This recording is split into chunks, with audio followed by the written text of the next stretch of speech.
First standard படிக்கிறப்ப எனக்கு இருந்த ஒரே ட்ரீம் எப்படியாச்சும் ஸ்பைடர் மேன் ஆகணும் அப்படிங்கிறது தான். அதுக்காக ஸ்பைடர் பூச்சிட்டெல்லாம் கடி வாங்கியிருக்கேன். பட் என்னால் பீட்டர் பார்க்கர் மாதிரி ஸ்பைடர் மேனா ஆக முடியல. So welcome to day 2 of fulfilling my childhood wishes in 15 days challenge. எனக்கு சின்ன வயசுல பார்த்து வளர்ந்த ஃபிலிம்ஸ் எல்லாம் தியேட்டர்ல பார்க்கணும்னு ரொம்ப ஆசை. அப்பதான் ஸ்பைடர் மேன் படம் ரீரிலீஸ் ஆகிருக்குங்கிறத கேள்விப்பட்ட உடனே தியேட்டருக்கு போயிட்டேன். Because he's my first ever super hero. Peter பார்க்கரோட லைஃபே ஒரு ட்ராஜடி தான். பட் அவருக்கு ஸ்பைடர் மேன் பவர் கிடைச்சப்ப அவர் நாட்டை காப்பாத்தலாம் ட்ரை பண்ணல. அவரோட பர்சனல் மோட்டிவ்காக எப்படியாச்சும் மேரி ஜேனை உஷார் பண்ணணும் தான் அந்த பவரை யூஸ் பண்ணிட்டு இருப்பாரு. பட் எப்ப தன்னோட அங்கிள் பென் இறந்துருவாரோ அப்ப செம கில்ட் ஆகி என்னால அந்த கிரைமை தடுத்து நிறுத்தி இருக்க முடியும். பட் அதை நான் பண்ணல.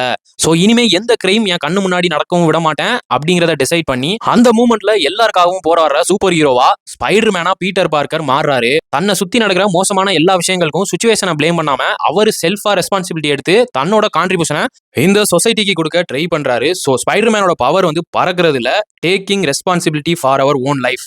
அப்படி பார்த்தா நம்ம எல்லாராலையுமே ஸ்பைடர் மேனா இருக்க முடியும். ஸோ அது இல்லை இது இல்லைன்னு பிளேம் பண்றதுக்கு பதிலாக keep serving with what you have அப்படிங்கிறதான் ஸ்பைடர் மேன் எனக்கு சொல்லி கொடுத்த வேல்யூபிளான லெசன். ஜஸ்ட் அமேசிங்ல. ஸோ நாளைக்கு டே 3ல பார்க்கலாம். What how bye.